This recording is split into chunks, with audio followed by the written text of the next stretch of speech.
into Portland and get their most impressive win of the year. Huge games from DeAndre Ayton, Rui Hachimura, Nick Smith Jr., and Bronny James. This guy's a team win. Lakers put up 123 points, big game, and they get it.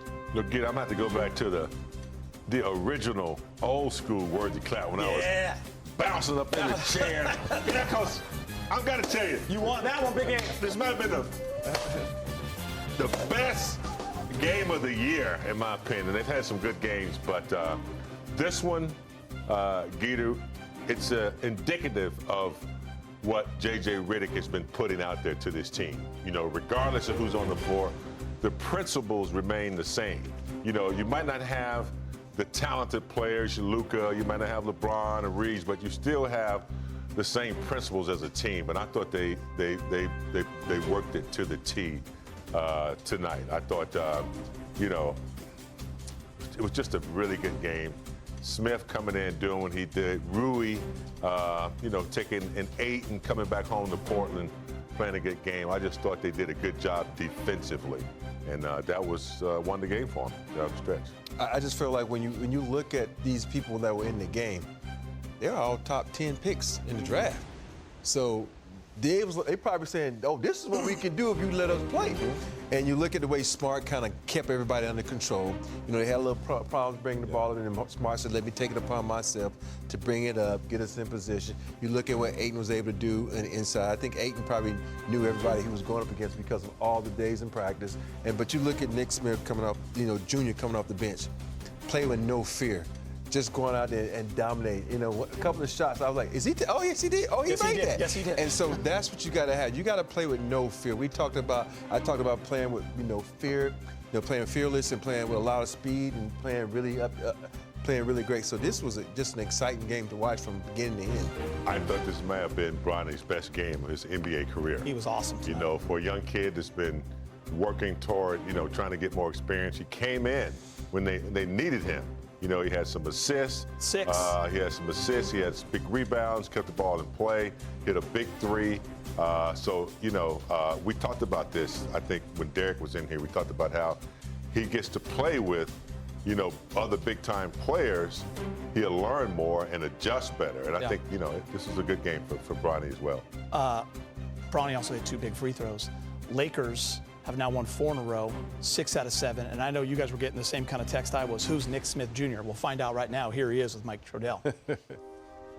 All right, Nick Smith Jr., what a night for you and your team. As Jackson Hayes comes over to say congrats, as the rest of your teammates did. Look, you knew that you guys were really shorthanded tonight. How were you able to step into that void and execute like you did?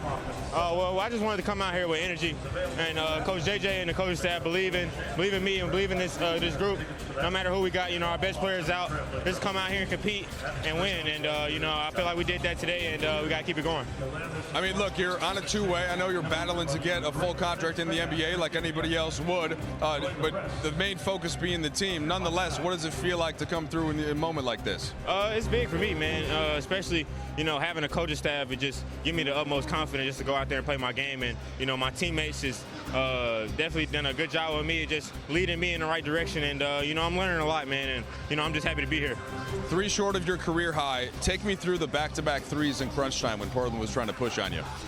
You know, I was open. I think Smarty was driving down the lane. He got created too, and I was open. I just took the shot, and you know, the last one, I think it was just a heat check moment. You know, I was open, so you know, I took the shot. All right, correct me if I'm wrong, but I was just going back to the back at halftime. It looked like you got a little sick. How were you feeling? You clearly were able to overcome it, but were you all right? Yeah, it was no way I was missing this one. You know, just to get a chance to play, you know, with the guys and get a chance to compete. And you know, I mean, I guess I needed it. I guess I don't know. Yeah, it just happened. All right, Nick. Well, what a job from you. Go enjoy it with your teammates. All right. Thank you. Get sick more often, Nick Smith Jr. Bring up the guy's sickness on TV. Is that a big game? 25 points. Getting light. 25 points, 10 of 15. He was 5 of 6 from 3. If you look at his box score, he had 8 points in the second quarter, 7 points in the third, 10 in the fourth, plus minus a +9. The Lakers were 9 points better with him on the floor. And by the way, James, also 6 assists. Game ball goes to a few different guys. He definitely is one of those guys. Without question. I mean, look, you give players the minutes, and they'll probably produce if you give them the time to play. This guy was in Charlotte, unorthodox, style of dribbling and getting away from you to get his shot off, and perfected it tonight. He's crafty. Yeah. You know, you watch him play. He's got a herky-jerky game, and he gets to his spot. And for me, he played under control. You know, sometimes when you get hot, you can come out and take a lot of shots. So I'm hot. Let me try to go for mine. He stayed in rhythm. I think the best thing was when Marcus Smart took over and was penetrating, get him easier shots. You know, because sometimes when you're such a great ball handler like he is, you can try to create and manufacture a shot for yourself.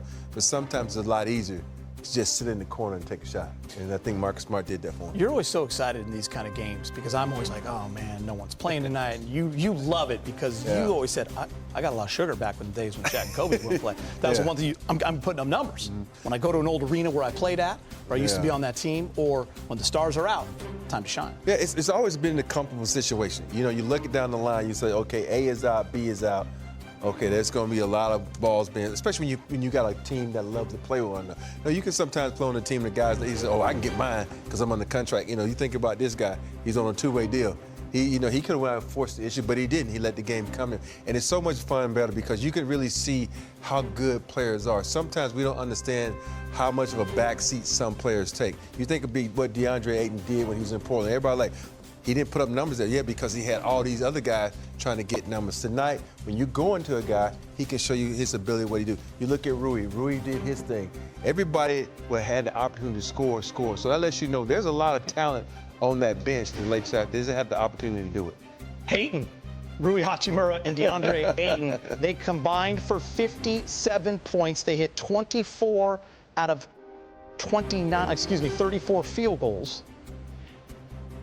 Did it from the three-point line as well for Rui, 2 for 4. The rebounds for DeAndre Ayton, 10. I want to talk Ayton big game. Listen, we mentioned this at halftime. This man has gotten so comfortable quickly. And 10 boards. And 3 blocks. And 3 blocks. And 3 blocks. So, he did his job on both ends of the court. He led tonight. Look, we remember him when he was in Phoenix playing well. When he was beside CP3, had an experienced veteran there that knew how to make him play. He gets traded. Didn't work out that well. He's 27 years old, Gator. You don't start peaking. I know Robert peaked when he was like 22, but you don't start peaking until you're like 27 in this league. I don't think I ever peaked, James. Still peaking. And he's right there right now. He's with a great franchise. A lot of time players, they get with franchises. All the NBA teams, it's a joy to play in the league. But when you get with the right franchise that is a winning franchise, kind of like when Rob came from Phoenix to Los Angeles, it was the right franchise for him. Good teammates, an organization that has history, wants to win, that brings out the best in players. So Ayton's, he's got a lot of years left, and I think he's realized where he is right now with Luka, with LeBron, with the Lakers' history, and he's trying to make the best of it. You had a conversation with Allie and James in the pregame show, and you said, James, you don't know anything about this because you played with the Lakers your whole career. Yeah. But when you go back to a place that you played, like DeAndre Ayton did for Portland, and it didn't go that great, he missed a bunch of games, the team was always in the cellar, you said, you got a little extra something. He had it tonight. Yeah, he came out with a purpose. And you think about that last play, that statement dunk. I don't think I've ever seen him jump that high. He went up there with a thunderous dunk down the stretch. And for me, you have the opportunity to go back in the building you play with, had the opportunity to go up against, a franchise that you were in that uniform and it didn't work out the way you wanted to. You want to show them what you could do if you allowed me to do that. And I think with Ayton, he's such a great player. When you look back to when they went to the finals with Phoenix, I think everybody's, it was CP3 and Book that did it. No, this guy averaged 20 and 10, and we forget that. I've been a big fan of his for a long time. Me and Brez had plenty of conversation where I said, no, this is the guy I want. Because you look at the people available, this is the only guy I think that we could use. And it's going to take time for him to be able to understand the organization, for the organization to understand him, because you think, he's not playing with a high flyer dunk. Even though he can do it, He wants to pick and pop and hit that 15-footer. So it's still, in the making of making a good team and understanding each other. But I like DeAndre Ayton. I like what he's done so far for this organization. You know who's probably proud tonight, big game, watching that game? LeBron James. Yeah. I don't know how many texts I got from my kids, everybody. Bronny with the exclamation marks. All right, time to hear from Coach J.J. Redick, brought to you by your Toyota dealers. I suppose you have to be proud kind of an effort like that, down so many guys. Where does it start for you? What stands out the most? I would just say our mentality. You can't win in the NBA without stepping on the floor and expecting to win. And I thought our guys had that from the start. And then that just confidence, belief, and truly connectivity in that second half was just awesome to watch. It was just blossoming. And I thought DA and Rui offensively for us were great all night. But, Nick Smith in the second half he just took the game over. And we needed his handle and we needed his wiggle tonight. And truthfully, it was a perfect game for him. That you play against that team, they're so disruptive. Drew kind of makes up his own rules. They play their small lineup where they switch everything, and so you play a game like that. It turns into, can I beat my man off the dribble, And I thought once our guys stopped trying to just run pick and roll early in the game and just said, no, I'm just going to beat my guy, create the advantage, and then we're going to play from there. And we did that a number of times in the second half.